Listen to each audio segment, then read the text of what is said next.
శివానందలహరి కదా వా కైలాసే కనకమణిసౌధే సహగణై వసన్ శంభోరగ్రే స్ఫుటఘటితమూర్ధాంజలిపుటః విభో సాంబ స్వామిన్ పరమశివ పాహేతి నిగదన్ విధాత్రాణాం కల్పాన్ క్షణమివ వినేష్యామి సుఖతః.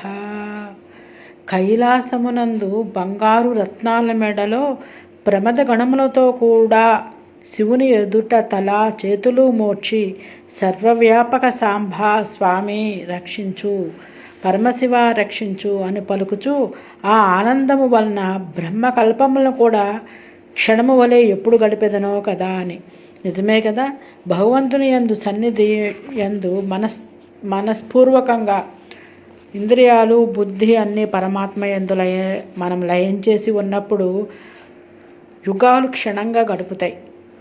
మనం లౌకిక ప్రపంచంలో ఇష్టమైన వారి దగ్గర ఎలా అయితే యుగాలు క్షణంగా గడుపుతాము, అయిపోయినాయి అని అనుకుంటామో, పరమభక్తుడు అలా భావిస్తాడు. ఇది శివానంద లహరిలోని 24వ శ్లోకంలో భగవత్పాదుల వారు పరమభక్తి గురించి, అత్యంత ఇష్టమైన ప్రీతి గురించి ఇంత చక్కగా వివరించారు.